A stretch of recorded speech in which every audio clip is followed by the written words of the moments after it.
soy Cotrequito. Quiero darte unos consejos. No arrojes residuos en la calle. Usa los cestos papeleros. No tires residuos en terrenos baldíos. Y los días feriados no saques la basura. Recordá que mantener esta ciudad limpia depende de todos. Ciudad limpia, ciudad mejor. Cotreco, higiene urbana. www.cotreco.com. Transporte Ciudad de Río Cuarto presenta su nuevo centro de expendio y recarga de tarjeta. Para su mejor atención, comodidad y rapidez, lo esperamos en 25 de mayo 259, de lunes a lunes, en horario corrido de 6 a 21 horas. Seguimos andando, seguimos creciendo, porque somos una empresa al servicio de la gente. Soy licenciada en producción de bioimágenes, tengo un gordito de 5 años y medio y bueno, y ahora vino la gorda hace ya 2 meses y medio. El trámite la verdad que fue bastante rápido, cuando me lo dieron no lo podía creer y un mes más como mamá es mucho, porque el bebé crece de una manera, o sea, alucinante. Si hubiera tenido que volver hace un mes, creo que me hubiera perdido muchísimos logros que estoy disfrutando ahora de la gorda. La verdad que no tiene precio el poder quedarse un mes más. Sabemos lo que significa, por eso lo hacemos. 4º mes de licencia por maternidad para trabajadoras del sector privado. Para acceder a este beneficio, regístrate como ciudadano digital en cidi.cba.gov.ar o descarga el formulario de solicitud en equidadyempleo.cba.gov.ar. Córdoba entre todos. Una universidad con compromiso social y voz pública. Pensá en tu universidad. Universidad Nacional de Río Cuarto. ¿Necesita asesoramiento legal? Necesita un abogado. Que nadie se lo imponga. Es un mensaje del Colegio de Abogados de Río Cuarto. Elegir libremente su abogado es un derecho. Ejérzalo. No admita presiones. Colegio de Abogados de Río Cuarto.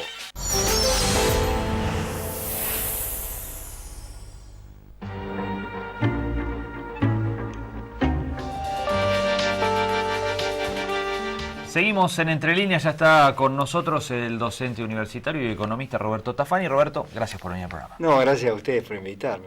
Bueno, decíamos que estamos en un contexto complejo, ¿no? Que uno esperaba tanto, se habló del segundo semestre, que el arranque generó tanta expectativa. Bueno, las complicaciones siguen estando allí, presentes. Hay algunas lucecitas, por así parece, sobre el final. ¿Cómo analiza la coyuntura actual en lo económico?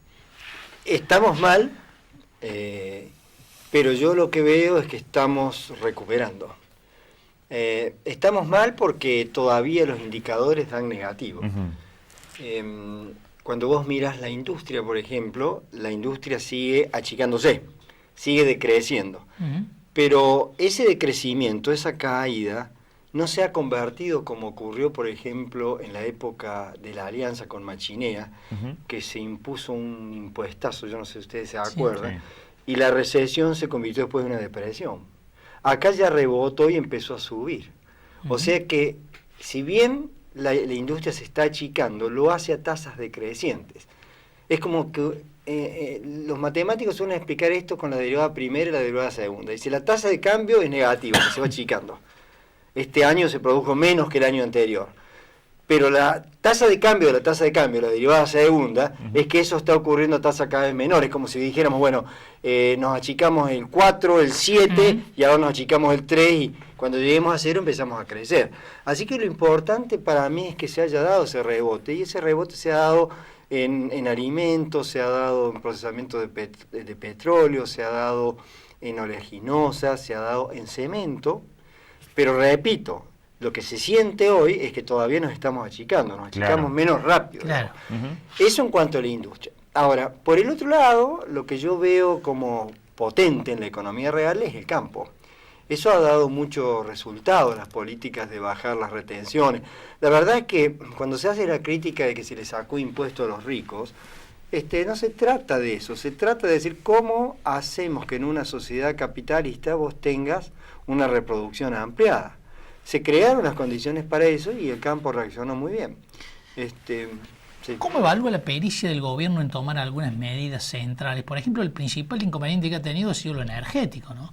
Que era una prioridad para reducir el déficit, contener las cuentas y reducir el déficit de las cuentas públicas, ¿no? Bueno, mal. La gestión mal. Se podía haber hecho mucho más gradual. A lo mejor vos podrías haber negociado con las empresas extender el tiempo de concesión para que la rentabilidad se recupere en el tiempo. Lo que hay que decir es que si vos mirabas desde el 2003 a la fecha, las empresas distribuidoras de energía, sus acciones habían caído 96%. Es decir, vos lo que hiciste, licuaste el capital. Claro. Transferiste todo el capital de las empresas a los consumidores. Ese consumimos gratis, digamos, en capital federal sobre todo. Sí, sí.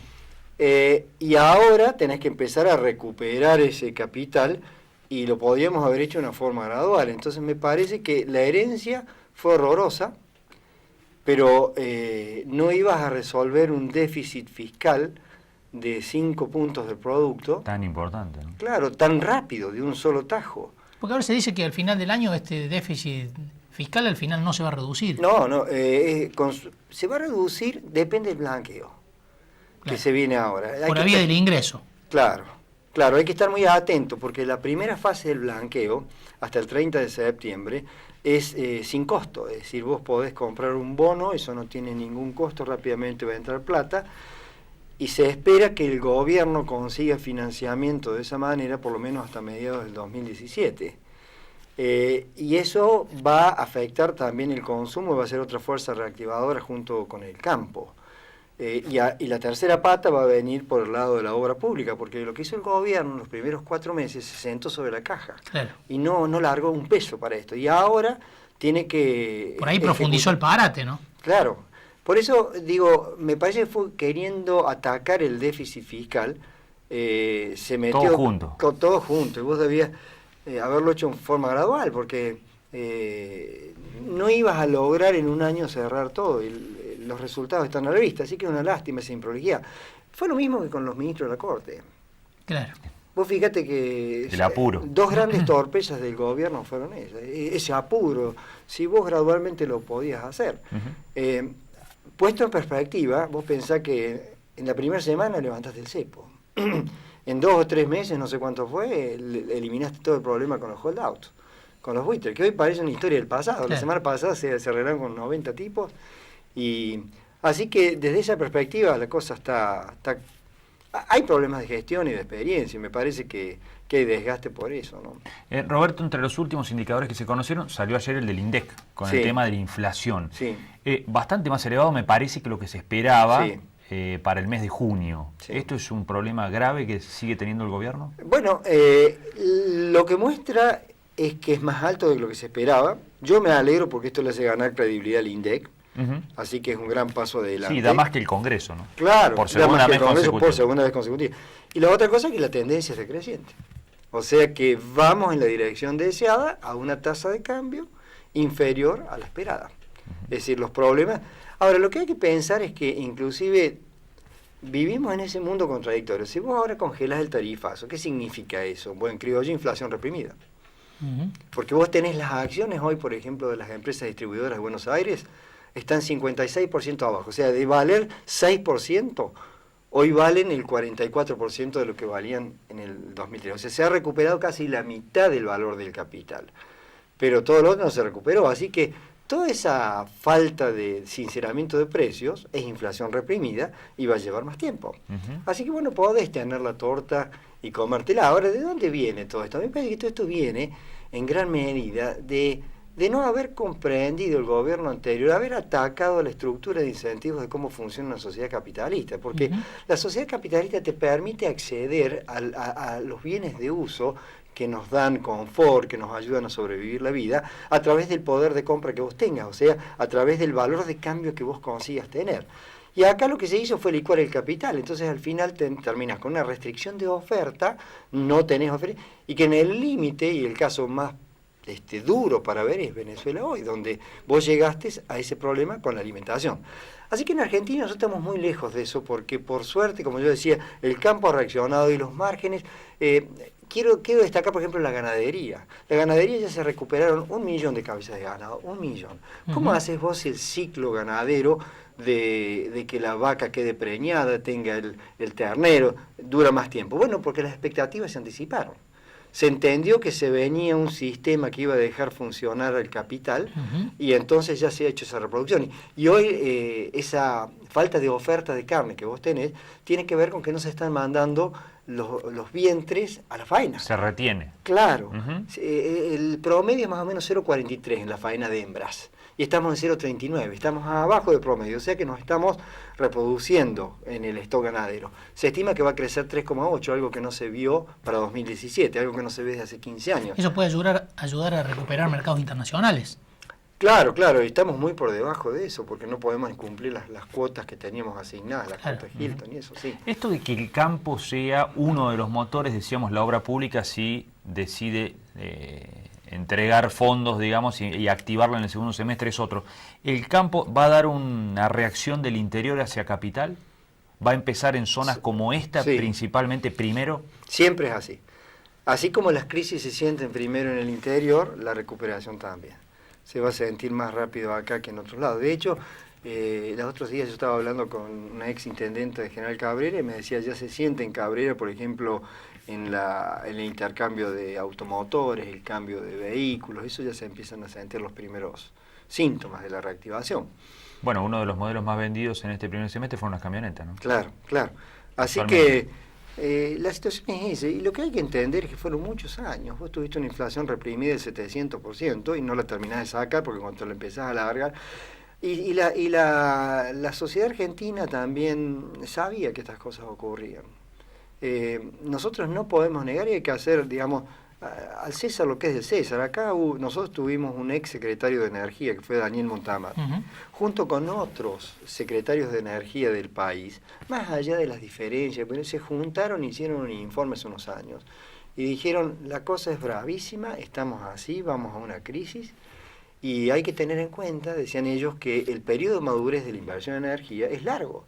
O sea, desde que vos te decidís, tenés como 2 o 3 años para que empiece a dar resultado la inversión que vos hacés.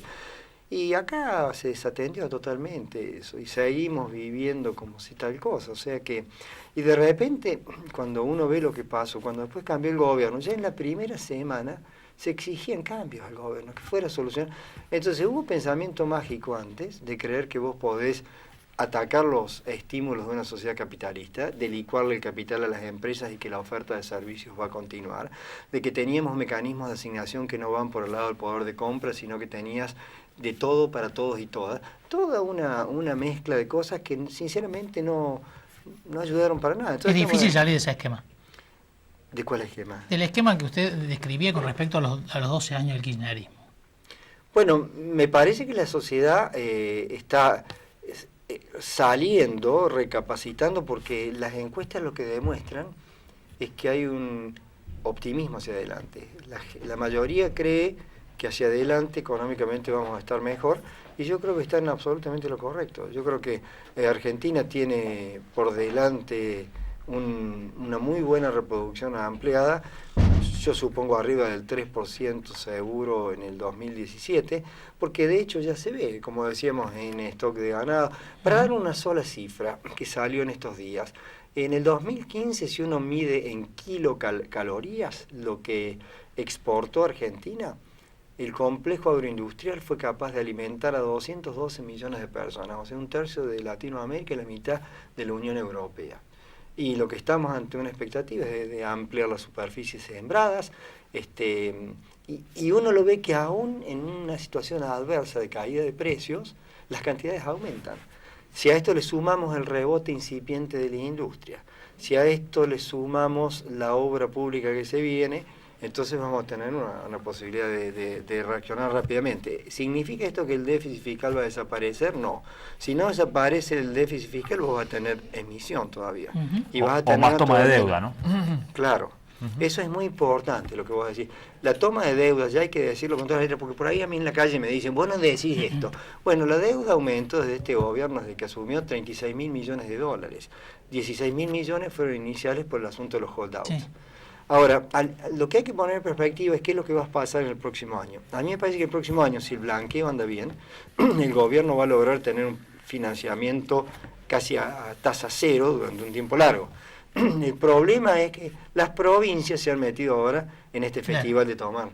Y si nosotros nos endeudamos, y nos endeudamos en dólares, a pesar de que somos grandes productores de dólares, eso es un problema. Es decir, hoy tenemos el tipo de cambio atrasado. El dólar se está atrasando, el tipo de cambio. Entonces, vamos a tratar de compensar eso como deuda. Vamos a meter los 90, hay que evitar eso. Ahora, el gobierno está haciendo algo, está haciendo un montón. Pues pensá que para sacar el atraso del tipo de cambio, por ejemplo, primero, se permitió pagar esta semana 3.952 millones de dólares para deuda con el Banco Mundial y organismos multilaterales. Se ha permitido que los bancos aumenten sus activos en dólares del 10% al 15%, o sea, que demanden más dólares y sube el precio. Se ha permitido, se eliminaron las restricciones a la importación, porque vos antes tenías que decir, bueno, 5 días antes del pago te daban los dólares. Ahora no tenés límite temporal, podés anticipar el pago en el tiempo que vos quieras. Eso también está destinado a conseguir una mayor demanda de dólares. Así que hay otras medidas más que están dando vuelta, como por ejemplo que se eliminó el tope. ¿Se acuerdan ustedes que el tope era 2 millones de dólares por mes? Después eso se pasó a 5. Ahora, han habido empresas que han querido comprar activos en el extranjero. Y para esas empresas se eliminó totalmente el tope, pueden comprar todo. O sea que lo que se está buscando en este país, que va a ingresar dólares por el lado del blanqueo, que ha ingresado hasta el 7 de julio 13.700 millones de dólares ya por el complejo agroindustrial. Que eso significa, el año pasado, sobre el total de lo que aportó el año pasado, en 6 meses ya se aportó el 75% de eso. O sea, los dólares están entrando. Ahora, para que no se caiga, lo cual perjudica a las economías regionales, están muy mal, eso hay que decirlo, ¿verdad? Así que esto es una realidad muy contradictoria. Ahora, antes de terminar, yo quería decir una cosa. Tampoco no nos podemos engañar de que esta sigue siendo una sociedad capitalista. Y entonces vos tenés inversión, y esa inversión es para ganar plata, no para generar bienestar y dar empleo. Entonces vos tenés, por ejemplo, en la construcción. Nosotros estamos diciendo que esto va a traccionar y va a mover. La pregunta es qué tipo de construcción. Porque si vos empezás a generar, por ejemplo, esos desarrollos, esos emprendimientos inmobiliarios que son carísimos, para sacar desde la inversión en el pozo un 30, un 40%, después revender y seguir haciendo plata, eso no le va a resolver el problema al inquilino que tenemos en forma creciente en Argentina. ¿Te das cuenta? Porque es una acumulación ampliada para hacer plata de la plata y no para resolver las necesidades sociales. Y es ahí donde debe intervenir desde la macroeconomía el gobierno para evitar que esas distorsiones terminen en el colapso energético, en el colapso de la alimentación. Es un equilibrio difícil. Es decir, hasta dónde vos distribuís, hasta dónde vos producís. Porque el capital, termino con esto, el capital hoy no tiene problemas de dominación con la fuerza laboral.